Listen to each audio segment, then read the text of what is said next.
of the MSME in Jamaica. Never.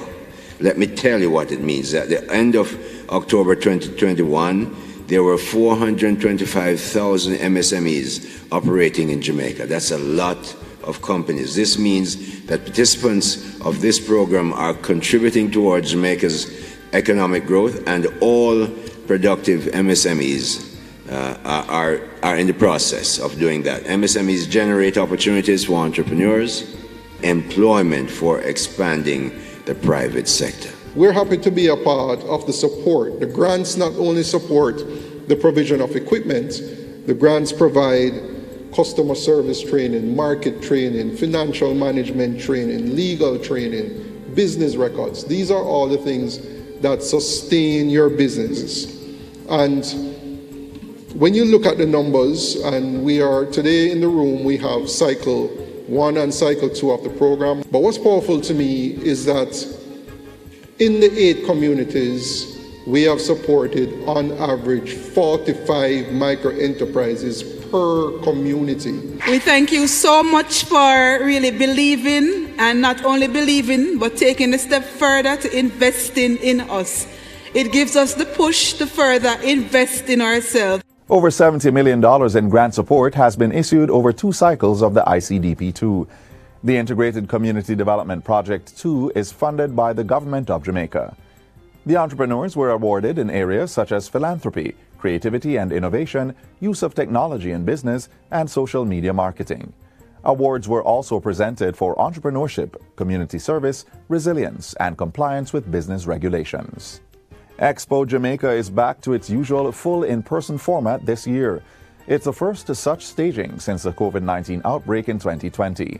The 48th staging will be held at the National Arena and the National Indoor Sports Complex from April 27 to 30.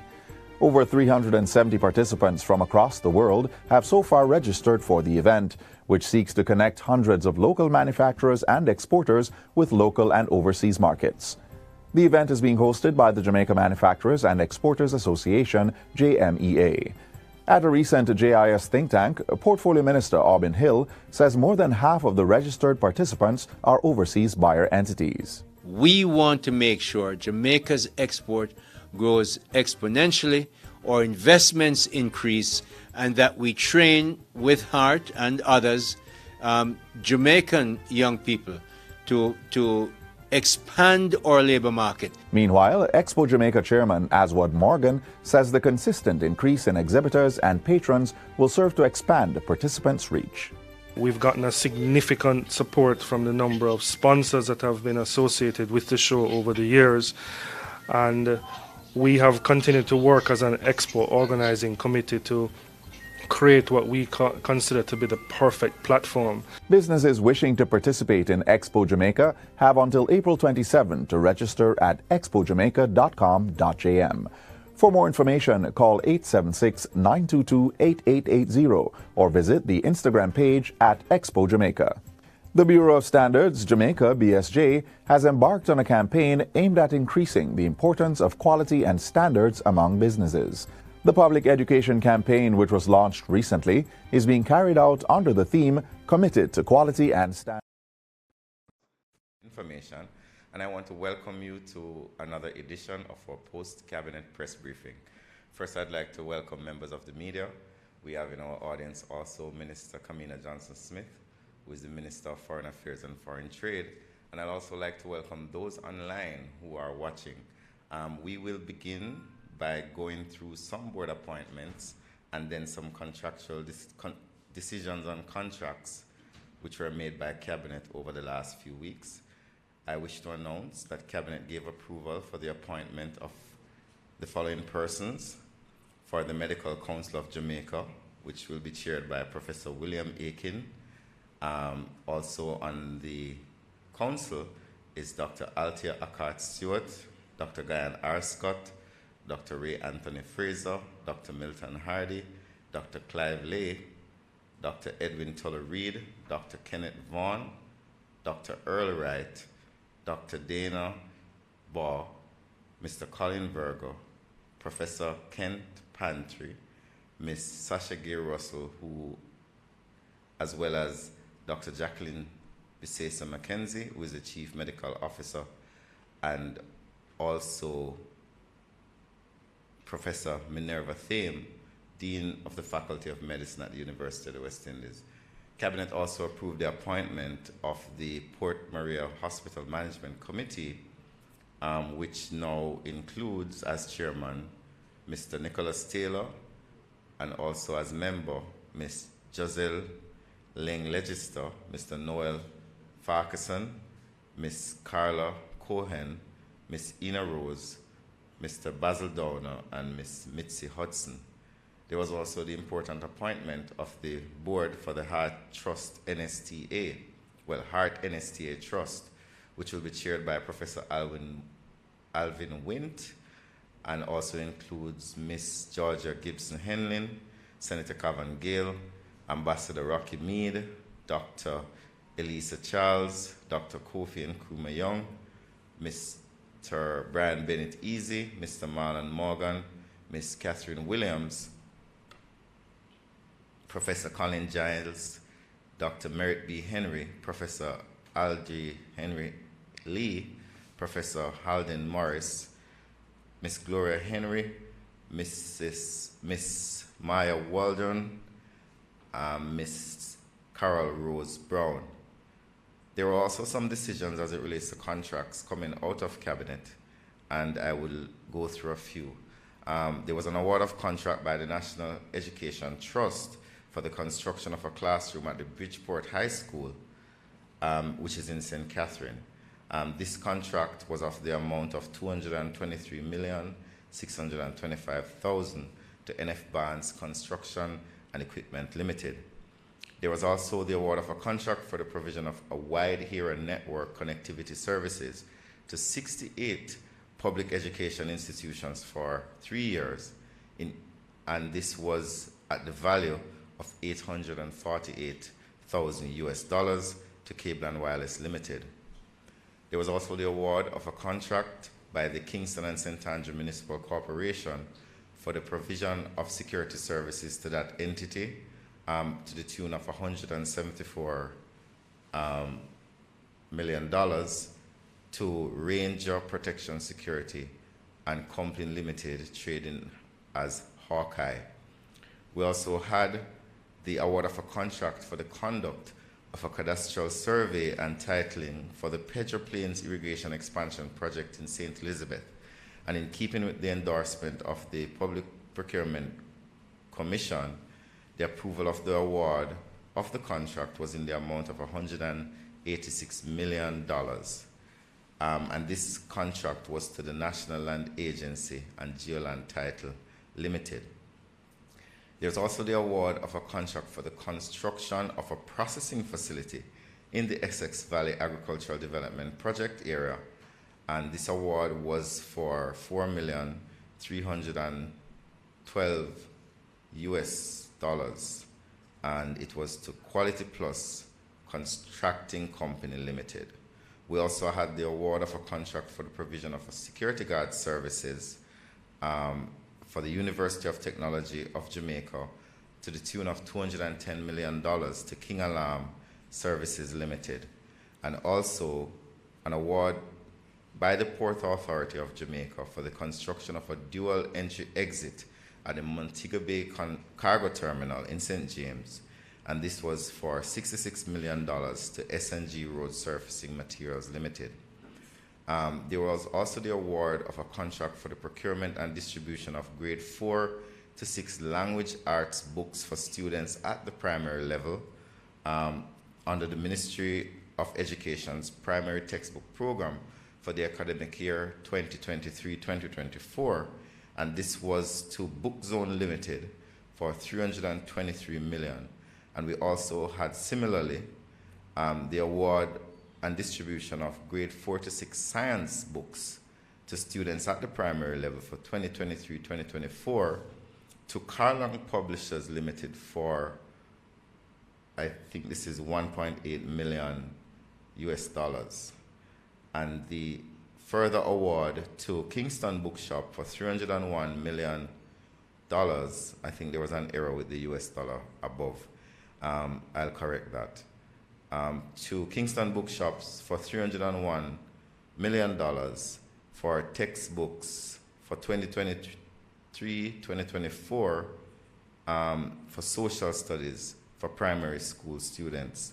And finally, award of contract by the Northeast Regional Health Authority for the construction of a special care nursery at the Onato Bay Hospital.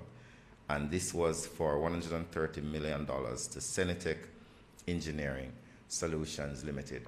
Those are some decisions and appointments by the Cabinet. And as we had committed earlier, Minister Kamina Johnson-Smith is also here. She's the Minister of Foreign Affairs and Foreign Trade. And she'll be making a presentation, and we'll both be taking your questions after her presentation is complete. Minister Johnson-Smith.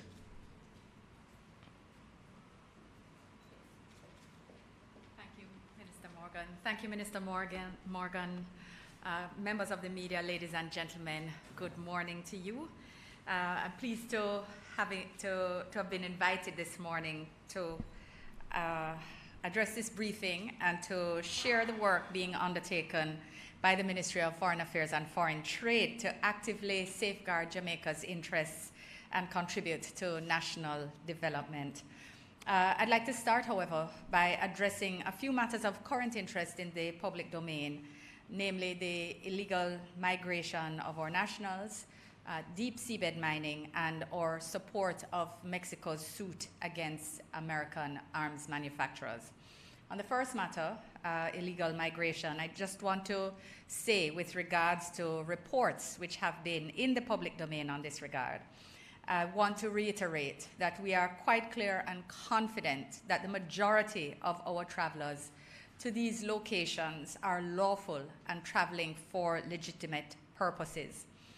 The government of Jamaica, however, does continue to consult at varying different levels with our partners in Belize, Mexico, and Panama. We are very concerned that Jamaicans are taking decisions to travel in circumstances that are extremely risky, and in some cases taking children with them, exposing them to dangerous situations including kidnapping, trafficking, and even death. I know that some of you would have read in a particular publication this morning that the government of Panama and the US are taking steps to tighten patrol and movement through a particular routing, which they have identified as a route for illegal migrants.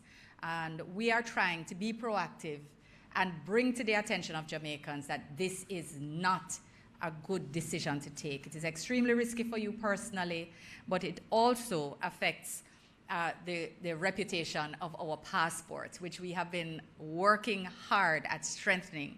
We're increasing the security within the passport, embedded in the passport, to ensure that it cannot be replicated, that our border control procedures are stronger, our customs processes are stronger. All of these things are to seek greater facilitation of movement with a Jamaican passport. And actions and decisions like this, they really do fight against the efforts of the government, and they do affect the reputation of the passport and the immigration experience of our lawful travelers. While, again, I want to emphasize that the majority of our travelers are lawful and legitimate, we want to really ask Jamaicans to think, while this matter is at this I would say, comparatively small numbers, when we look at some of the other persons within the region that are using Central American routes to try to transit elsewhere. While our numbers are relatively small, we do not want the immigration experience of our lawful travelers to get worse. We want our athletes, we want our entrepreneurs, we want our family members, we want just the ordinary Jamaican traveler seeking to exercise their right to travel to do so without difficulty, in comfort and with dignity. And part of that is our fellow citizens taking sound decisions about traveling lawfully. So we wanted to reiterate that call this morning, and also, as I had mentioned previously, that we're still trying to sort through data. We had received some data from Mexico and Panama, but we have only had it just recently validated by PICA. So we're able to share this morning that according to PICA's latest statistics, between 2018 and the 31st of March this year, 143 Jamaicans were refused entry into Mexico. And in the case of Panama, for the same period, 2,167 Jamaicans were refused entry and 81 Jamaicans deported from Panama. So we recognize that there are no direct flights to Mexico. So Panama is the route both to Mexico and to Belize, and that Panama is therefore that very first point of entry. And they have clearly implemented heightened immigration surveillance, and therefore this is affecting both people who know they were traveling with unlawful intent, and they are able to, or rather their immigration officials are being trained in how to recognize when people have clearly been coached in how to address their immigration interviews, and it is also affecting persons who are traveling lawfully. And we want you to keep this in mind, because as much as we try to build relationships and keep strong friendships and lines of communication with our partner countries, these types of decisions can impact on our lawful travel. So we want to just really remind Jamaicans to think long and hard before they take these decisions, not only for personal safety, but with a view to the bigger picture. We still do not have validated Belize figures. We only have figures that have been provided by Belize. We do not have PICA validated figures as yet, and when we have those, we will share them as well so that there can be a sense. Again, you can see that the numbers are not massive when you consider what's happening generally in Central and South America, but it is still cause for concern for us, relatively speaking, and one which we're seeking to bring to attention. On the matter of deep seabed mining, there has been mounting scrutiny and increased public discourse in the context of the International Seabed Authority's work in relation to deep seabed mining. And in its role as regulator, and Jamaica is very proud to be the only developing country to host an international organization, which we do in respect of the Seabed Authority. We are very proud that Jamaica was one of the leading countries in establishing the UN Convention on the Law of the Sea, which is, quote unquote, the constitution of the oceans. So we take our responsibility in respect of these matters very, very seriously. So as a member of the Council and as a sponsoring state, Jamaica is actively involved in the discussions which are underway, as are other small states. We want to just take this opportunity for the government of Jamaica to reassure the public that protection of our marine environment is of paramount importance to this government. And as there are many widely held misunderstandings about deep seabed mining, we wanted to clarify just two important points which help to contextualize some of the discussion which we hear. One is that deep seabed mining will not start, and the government of Jamaica will certainly not agree to the commencement of deep seabed mining until the relevant regulatory framework, which includes protection of the marine environment, is in place. And that work is work which is underway, but we are not at all clear on when those regulations are likely to be finalized. So this is not something which is imminent, and we'd like people to understand that as well. Very deep technical work is being undertaken to make sure that the regulations will protect our marine environment. So this is work that continues. And the second, when they discuss deep seabed mining, people hear the phrase the area for deep seabed mining, and they presume that this is the harbor or just off the coast or somewhere close by. We want to make it clear that the area is actually defined within the UN Convention on the Law of the Sea. It is the area way beyond national jurisdiction of any country. There are geographically defined areas that are beyond the 227 square kilometers that surround every country as their economic, their EEZ. So they are way beyond not only Jamaica's waters, Jamaica's coast, Jamaica's deep sea bed, but beyond that of any country.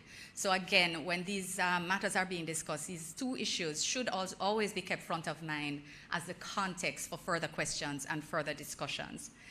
On the third matter, Mexico's arms appeal, Jamaica has long recognized the high percentage of murders committed by the gun in our country and the fact that most of these guns are illegal. We have been taking steps domestically in different fora to address the issue of gun crimes, but we have also been looking beyond our borders. You might recall that in delivering Jamaica's national policy statement at the UN General Assembly last year, Prime Minister Holness called for an international war on guns in the same way that, quote, Western governments had declared an international war on drugs, in the sense of pulling all their resources, all their vigilance, and all their mechanisms and levers of power to try to restrict them. We have supported focusing on trafficking in guns in other multilateral and regional fora, consistent with Jamaica's long-standing foreign policy association with positions in support of regional and international peace and security, including those geared at reducing trafficking in small arms and light weapons. So we are not alone and have not been alone in recognizing that our national rate of murder and shootings are seriously impacted by international trafficking in guns.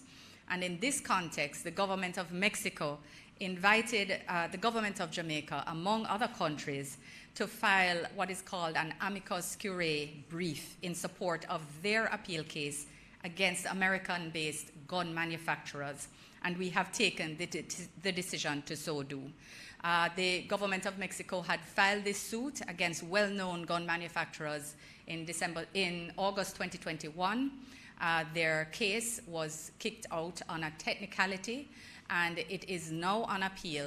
And it is now that ourselves and 5 other CARICOM members have joined this amicus brief, which means you're friends of the case. So the government of Jamaica does not bear any financial responsibility for the prosecution of the case, but we do have the ability to include our position in respect of the relationship between illegal guns and our murder rate and our shooting rates in Jamaica. So a ruling in Mexico's favor would cause gun-making companies to implement procedures that constrain the ease with which persons can traffic arms. We would just restate the position that the case is not against the government of the United States of America. It is not in respect of the U.S. or rather Americans' constitutional rights to bear arms or to purchase arms. It is against gun manufacturers and the practices which they undertake in their trade of and sale of guns.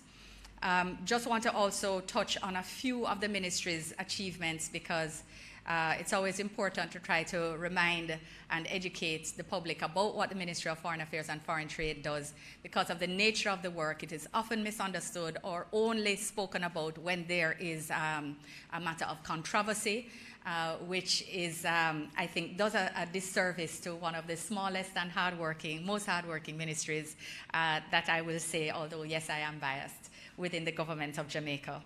The first area that I just want to touch on in respect of consular services is to share that since we implemented apostilles, which is the authentication process whereby overseas countries and recognize Jamaican official documents and vice versa, since we implemented this less expensive and more efficient process, we have actually delivered more than 5,000 apostilles to persons, and we're looking at ways to make the system more efficient, more effective, because one of the things that we have actually discovered is as Jamaica is pursued more as a wedding destination, more people are asking about how to get their apostille more quickly for their marriage certificates, and the Ministry of Tourism is trying to encourage us as they are trying to build us as a wedding destination. So that's just one small example of the ways in which apostilles are used. It was just a year ago in March that we repatriated 20 students who were impacted by, or whose studies were impacted by the war in Ukraine following Russia's invasion. And we wanted to share that on their return, most of them, or many of them, had continued their studies online because having the educational institutions having fully recognized that the war would in fact prevent continuation of studies in the way that they had hoped and had intended them to be continued, which was in person. Several of those students continued their studies online, and the ministry not only supported in referrals for counseling and support as they had been through significant trauma, but we also secured free of charge copy documentation from the RGD that they would have needed because documents would have been left behind in Ukraine, as well as receiving free translations of, again, critical personal documents that would have been issued in Ukraine but which could not be used in Jamaica, and ultimately in helping to retrieve transcripts with the assistance of a Ukraine national who we authorized to be able to approach and engage with the educational institutions, and this we did through engagements with our counterparts in Ukraine and with the educational institutions through our mission in Germany. I wanted to share that within the consular mandate, of course, we have continued to support the repatriation of fishermen detained in other countries. There are not always large numbers of fishermen that require an entire vessel to be sent, as we have seen with the Nanny of the Maroons and other JDF Coast Guard vessels that have been sent out. Assistance for students whose privately made arrangements have fallen through. For example, recently, there were students attending a conference, and quite a number, and apparently one teacher made an arrangement, canceled it in favor of another one, and the students were left without any accommodation and support. And it was our Consul General who was asked to assist, and who did manage to find accommodation of an appropriate level and comfortable level to allow the students to be able to take advantage of the excellent developmental opportunity that they had traveled to experience. And this is a type of thing that we're often called upon to do. It was not a ministry organized trip, but it is, when we are called on to assist, we do our very best. And this was done with some support from the diaspora as well, as they are always willing to jump in and help where necessary. We continue, of course, to facilitate the conduct of remote testimonies through our missions. Again, you would recognize that some years ago the Evidence Act was changed to allow for persons, whether they are in witness protection or it's a sensitive case, or they have simply, they live overseas and their case or the crime or the matter occurred in Jamaica. They can now give evidence through our missions, and this is quite heavy, both for public and private bar, quite a heavy use of our facilities in this regard. And all of this is in addition to the traditional facilitation of passports, visas, and citizens' applications, payment of pensions overseas. Yes, this happens through us as well. Issuance of no objection letters for teachers and nurses who migrate to work overseas, and welfare support to nationals in other situations of distress. We've had an increased incidence of persons in scholarship who have mental breakdowns, and I know you can only imagine the difficulties in trying to repatriate persons who are not in their best circumstances, and where families, of course, are unable to assist in that regard. With respect to the diaspora, we successfully staged the 9th biannual Jamaica 60 Diaspora Conference in June last year, had a record 5,000 attendees online, and the diaspora policy, of course, has now been tabled as a white paper, and the action plan is being worked on. The newly elected officers of the Global Jamaica Diaspora Council and the Global Jamaica Diaspora Youth Council will have their first full meetings with the Minister of State this week, and we'll look forward to starting off this new process of engagement through these formal mechanisms. In relation to bilateral relations, last year we established diplomatic relations with 5 new countries, so that we now have diplomatic relations with 174 of the 193 members of the United Nations. And in our milestone 60th anniversary year, we of course welcomed heads of state from Rwanda and India, as well as my counterpart foreign minister from Nigeria, and high-level delegations from Namibia, the USA, and South Africa. In addition, we had high-level meetings with 16 other countries and supported 2 working and official visits of the Prime Minister, one to Trinidad and Tobago for their independence, and the other to the United States of America. And just reminding that we signed the trade complaints mechanism with Trinidad and Tobago to assist our business sector with ensuring that where they have issues in exporting to Trinidad and Tobago, there is an effective and efficient escalation process for that. We continue to build relationships and leverage political partnerships to ensure that we are able to support Jamaica's national development goals and to address concerns when they exist.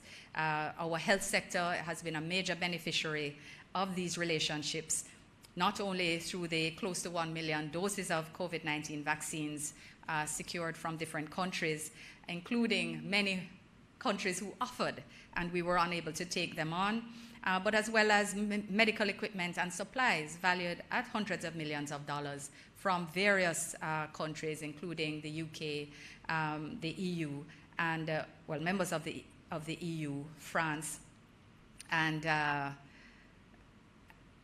of course India and the Republic of Korea. In support of agriculture, just to give another example, we facilitated a donation of 1,200 tons of premium fertilizer, which was provided to small farmers across the island at a most critical time, which is, of course, when the war in Ukraine broke out, there was an immediate shortage of fertilizers globally. So for us to be able to secure 1,200 tons of fertilizer was a major part in being able to facilitate growth in the agricultural sector, notwithstanding the global shortages. In the multilateral sphere, we've, of course, due to our balanced, credible, and principled voice, we were elected to the International Civil Aviation Authority Organization, ICAO, as well as Vice President of the 77th session of the UN General Assembly. And we have secured support for Jamaica's initiative in the UN for the official designation of February 17 annually as Global Tourism Resilience Day. Jamaica is also coordinating CARICOM's position in the UN treaty negotiation on cybersecurity. So this is the work that happens every day, that is unsung, that is uncontroversial, and that may not necessarily directly impact our individual lives, but set a global stage for Jamaica's participation, Jamaica's voice in ensuring that the voice of small island developing states is at the forefront and at the core of these discussions. With regards to the CSME, we're playing our part in ensuring that domestic workers, agricultural workers, and private security officers are closer to benefiting from legal free movement of skilled nationals within the CSME framework. And this work continues, of course, supported by our work in COTED, in which we seek the most favorable treatment for Jamaican goods, including what is now a bit of a knotty issue with condensed milk.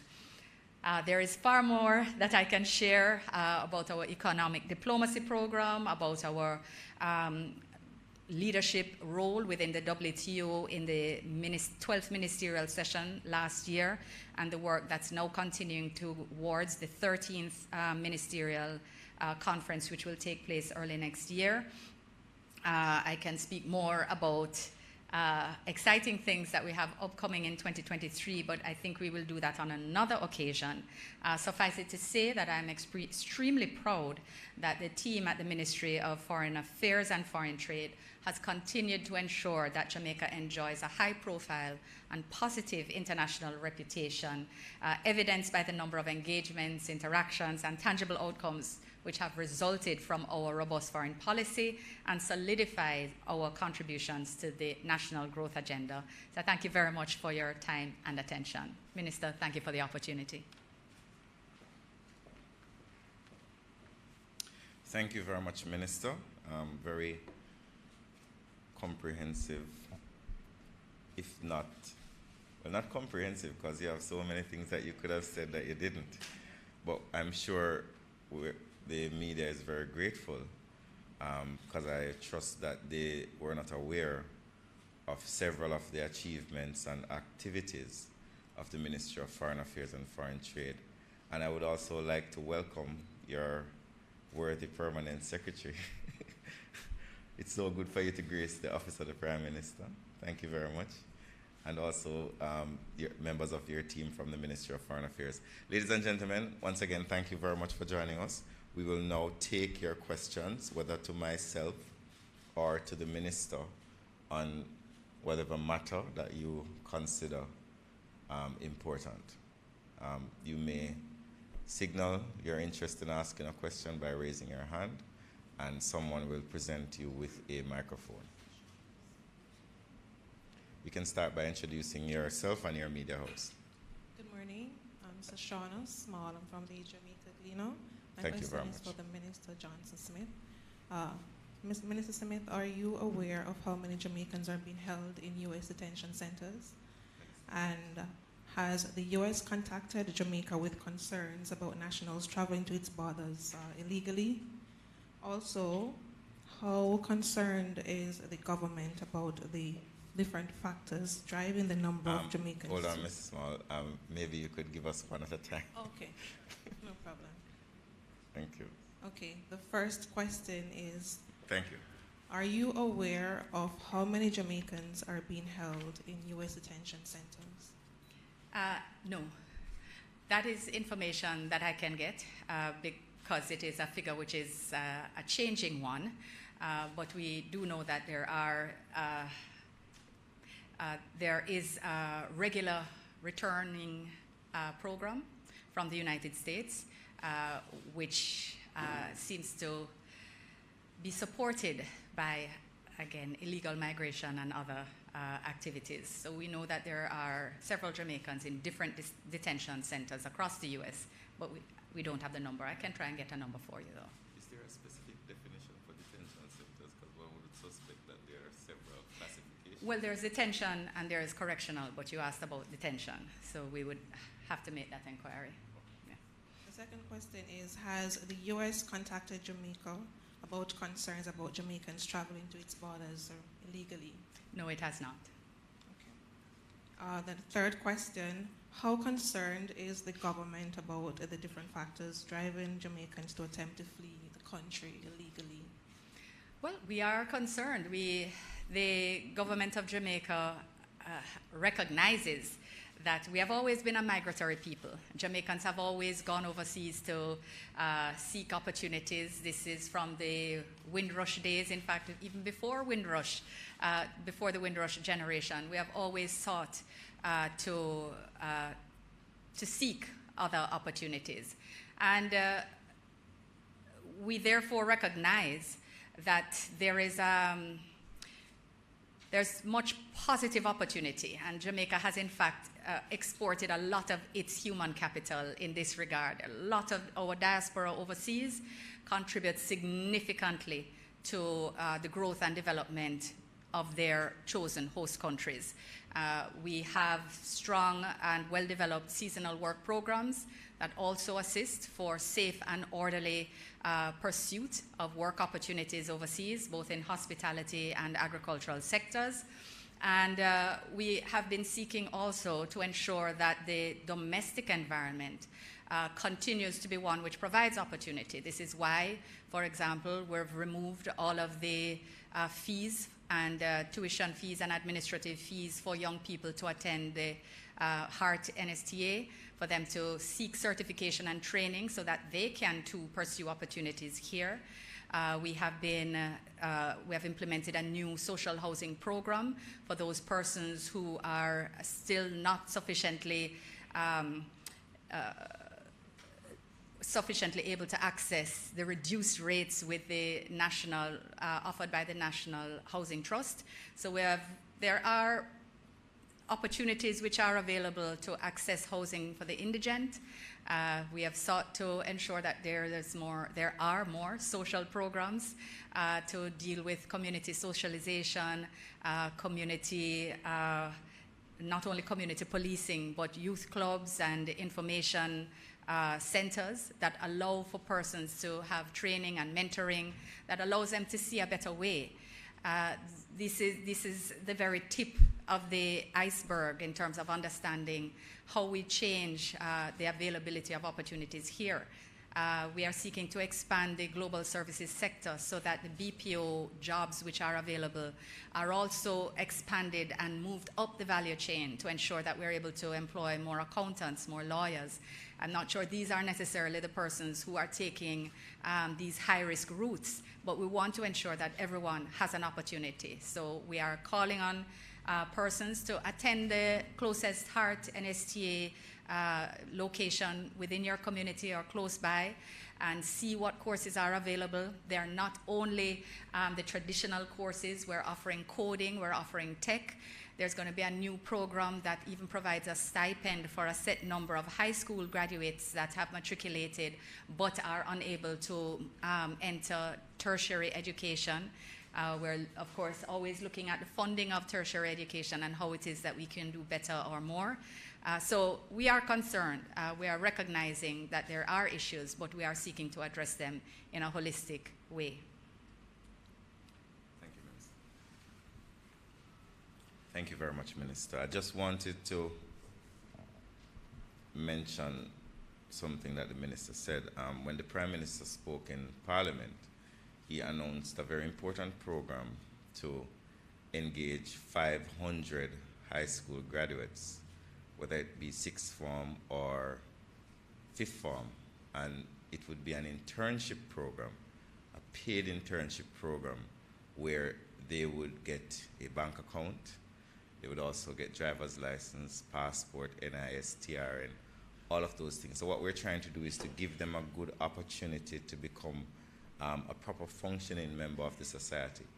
Additionally, there's a savings component where at the end of the tenure, during the internship, they will receive $120,000, and the interns will be paid approximately about $70,000 gross per month.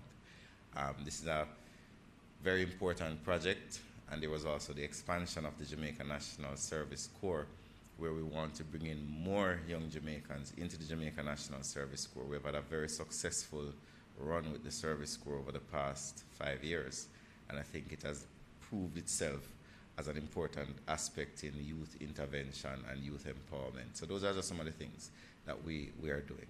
Are there any other questions, Naomi?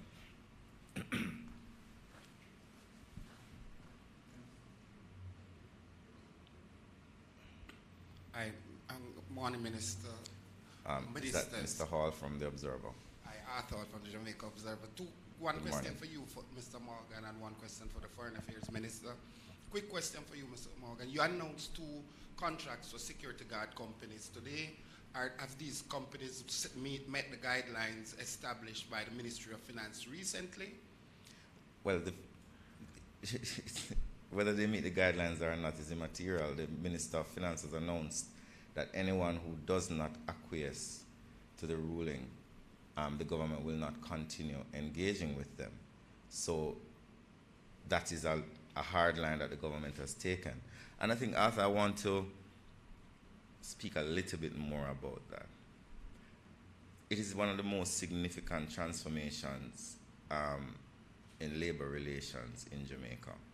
The fact that we're now able to move over 40,000 people, because the number moves between 25 and 40,000 because it's a very transient industry. We're now able to move over 40,000 people to, for example, get an NHT benefit. They can now get proper pension and health care. They can now pay education, tax, and all of those obligations to make them a part of the society, to make them a part of the economy. In a respect of another word that he used called smadification.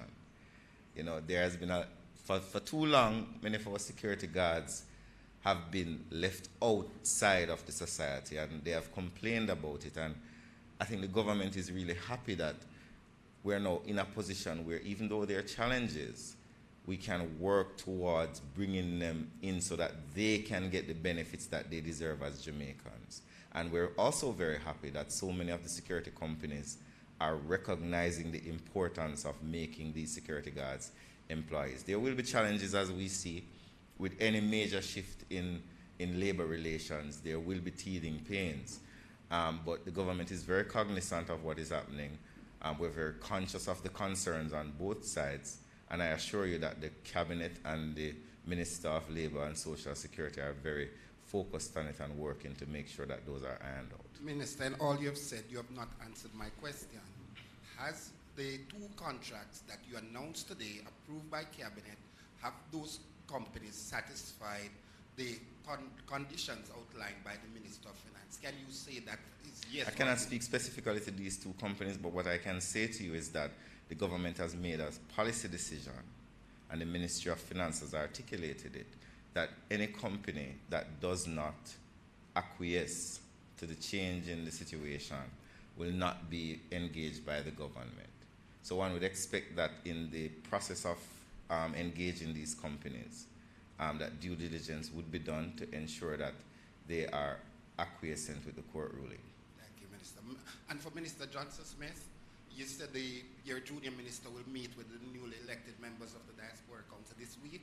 100 people voted or 3,000. There are questions about the number of persons who voted in that election. The ministry said 3,000. There are critics that say it's less than 100. Can you say what the number is correctly, Minister?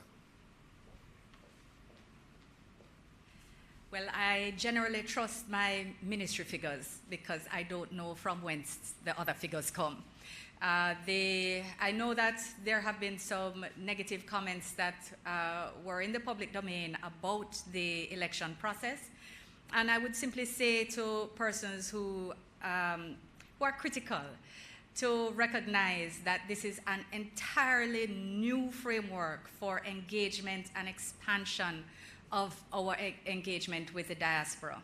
We have 2 new formal processes. In fact, in 2019, it was the very first time there had been elections across the board held on the first day for the creation of this council that had been approved within the preceding diaspora conference.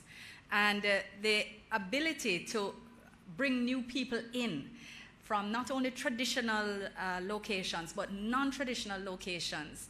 And the fact that persons have, since we have done so, notwithstanding all of the challenges through the pandemic, and the fact that our second ever elections were held on the cusp of coming out of a pandemic and trying to operationalize the councils within the timing of a pandemic, that these have not made it a simple process. But the fact that persons on the council and persons within the diaspora are asking for more representation. So for example, within the continent of Africa, they're saying 1 is not enough. They want more representation because they appreciate the efforts that are being made and they see how they can contribute more. So they want to be a part of it. They think that there should be more from the Middle East, not just 1. And they want to say that there should be more from Latin America and the Caribbean, not just 1. And I take my inspiration and my sense of the value from the fact that people want to be a part of it. There will always be criticism. I don't think there is one thing that any government can do in any country in the world that doesn't have some basis for criticism, legitimate and less so. But I am very pleased and proud of these new councils. The elections are a new process, and we will continue to work on how they can be improved, ensuring that given that there are administrative challenges in implementing elections of this nature across different continents and within large diasporic locations where even their means of identification is different and their means of engagement is different. So I'm going to trust my ministry numbers in short answer to your question, but I just wanted to give you the context of the wider complexity and the positive perspective of what is actually underway in terms of engagement through those councils. Thank you. Mr. Hall, I wish to as a follow-up to your question, in January, the Minister of Finance was at a function, and he was very clear, and I will quote what he said: "A breach of these terms with any respect to any security guard working at any ministry, agency, or department would be grounds for termination of said contract." And it follows on from the decision that on effective April 1, security guards in Jamaica of security firms that have contracts with the government will be recognized as employees and not contractors, which is in keeping with the 2022 court ruling. He also said that security guard firms would be required to make statutory deductions where applicable and guarantee payment for overtime work in accordance with the laws and payments of overtime wages. And I want to repeat that, as I just did, that it's a red line, it's a hard line, it's government policy, and it's something that we're committed to. Do we have any other questions? Thank you, Minister. Good morning as well to the new and young reporters who are with us, and that includes the young man here who will ask your question next. Good morning, Alexander Scott, Nationwide News. I have a few questions for both ministers. Minister Morgan, as it relates to Professor Albert, the church and other religious institutions have raised issue, for want of a better word, with his appointments to the Constitutional Reform Committee. Just wondering if the government is giving any thought to removing him from the post. Well, that's a matter that the Minister of Legal and Constitutional Affairs will address. I have had conversations with her. She's currently on overseas at important meetings, and she will return and address it. There's only one point, and I listened to your radio programs, very spirited debate with Matondo Makulo and the Reverend Gentleman this morning. The issue that consumes the conversation is not a matter that is being contemplated by the government. The government has not articulated that this constitutional reform process will disturb such wide ranges of issues. Our intention, as articulated by the Prime Minister, is pretty much to focus on the Republic status of Jamaica. And insofar as the committee that we have assembled, which is representative of a wide cross-section of interest, there are members of the church, there is a youth advisor on it, there are members of the opposition, there are constitutional lawyers, members of government, legislators. And I think that in bringing the committee together, the government was very cognizant of getting the views of a wide cross-section, including the church. And I don't suspect that any, as the church may contemplate, or as this particular representative of the church may contemplate, that there will be anyone who can dominate a debate or a conversation on the committee, because give credit to those on the committee, they are very strong individuals of intellect, competence, and consequence. So I just generally, not speaking specifically to that individual, Jamaicans can be assured that the committee was formed in the best interest of our society for its better future. So we're not really, the minister will speak more about it. You had another question. Yes, thank you. A few months back, I believe it was, Minister Samuda, Carl Samuda, Labour Minister, had received a document, a study for the overseas farm workers in Canada, allegations of abuse and things of that nature. I was just wondering at what stage that report is, whether it's ready to be tabled in Parliament, whether Cabinet has seen it, and if it hasn't been tabled in Parliament, when we can expect it to be tabled. All right, so I'll have to ask Minister Samuda a little bit more about that, but what I can say based on, because I had some knowledge of the report, and I know Minister Samuda has more details, but where issues were raised, even as the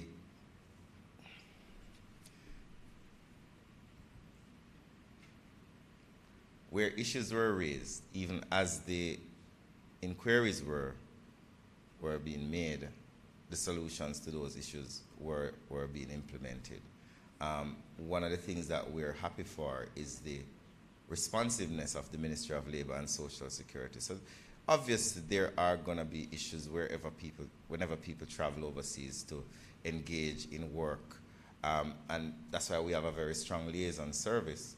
And we also have a responsive minister and a responsive government. So upon hearing of questions and challenges by farm workers, we assembled very quickly some very competent persons. Helene Davis White was one of them, to travel to Canada to examine the circumstances. And one of the things that we found was that while there are concerns, there are also majority positives in the situations of the workers there.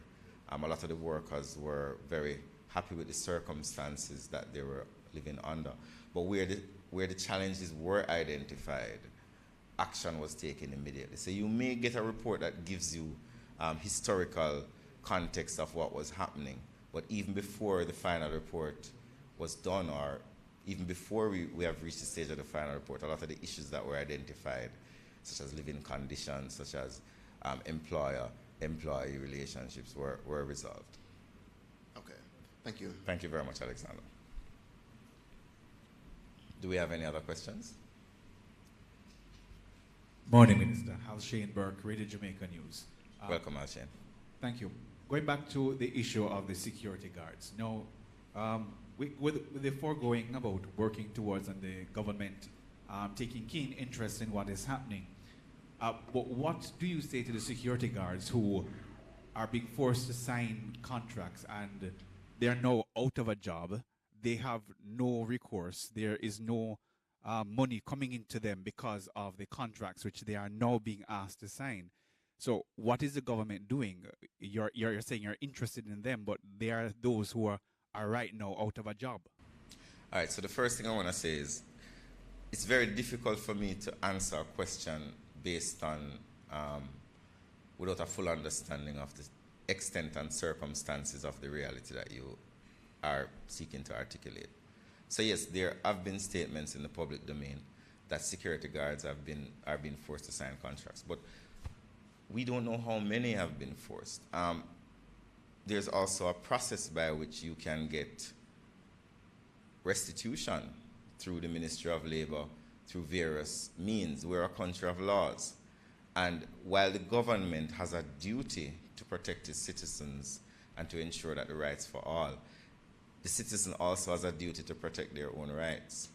So one of the advice that we always give to persons who are engaged in labor disputes is engage legal representation, which I know of in the past that security guards have engaged legal representation and gotten proper restitutions in the court. I am not aware that in this case the matter rises to that level. But there's also the Ministry of Labor. There is a process by which persons can formally engage with the Ministry of Labor. They can write letters to the Ministry of Labor. They can seek meetings. They can go to the Industrial Disputes Tribunal. There are numerous. Jamaica is a country where labor law is one of the more mature areas of law, and where the rights of workers is held prominent by the courts and the society. So the advice we would give, because in many cases the government cannot necessarily intervene in a contract between an employer and an employee unless the employee seeks that intervention, because contracts are private, negotiated arrangements between an employer and an employee. So if the government is unaware of, one, the extent, two, the nature of the challenge that the workers are facing, and if the workers do not come through the various channels that are set up to seek redress, then it's very difficult for me as a minister with responsibility for information to give you a real substantive response to your question. To Minister Johnson Smith, do we have a breakdown of the demographics of the individuals who are being detained or returned from Panama, that sort of thing?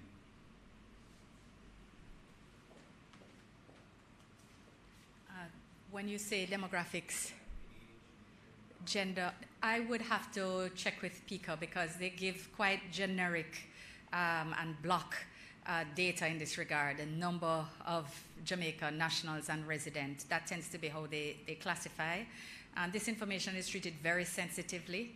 As a matter of fact, even in respect of the question regarding detentions earlier, many detainees don't even want their families to know they've been detained.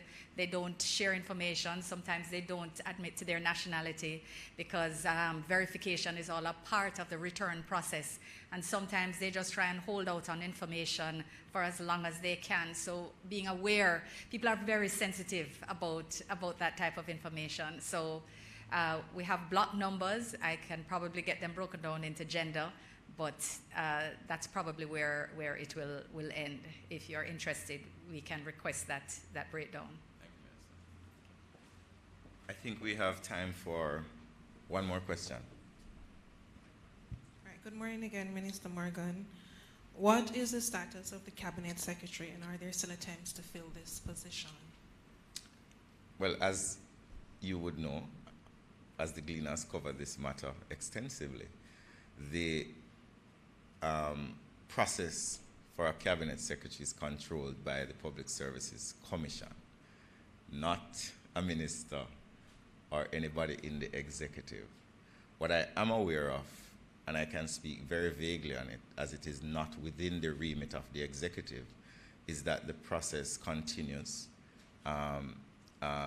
Ambassador Saunders is still in the chair, but I think that very soon the public may be made aware of how far the process has gone as it relates to the appointment of a new cabinet secretary. That's as much as I can give you, as it is not in my remit.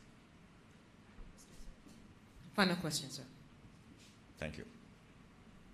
Yes, Minister Johnson-Smith, Senator Johnson-Smith, final question to you. Haiti. What is the status and timeline of Jamaica acting as host to both the MyPhrase government and the opposition parties to discuss transitioning that country to both elections and a transitional government for that process? Yeah. Thank you very much for that question. Discussions and background work still continues in respect of the best possible way for CARICOM to support a good office's role to expand the consensus that currently exists within that country, that as a foundation for greater consensus. We continue to engage within the context of the CARICOM heads. Jamaica is one of the lead heads on the issue, and we continue to engage with external third-party countries such as Canada on how it is that we will best engage in that, as well as in respect of the other elements of support which we indicated that we would provide. So in respect of a meeting in particular, there is no current, there are no current fixed plans for such a meeting. We're still assessing the best way to intervene, although we have maintained our willingness to host such a meeting. Thank you. And starting on time, ending on time, it's now 9:29. I want to thank the Minister and her team for attending upon this post-cabinet press briefing. Also want to thank members of the media for your attendance and your questions. And also thank you to the team here at OPM, as well as our support team from PBCJ and the Jamaica Information Service. There are some refreshments outside for those who are interested. And stay tuned for another installation of the post-cabinet press briefing to be announced. Thank you very much.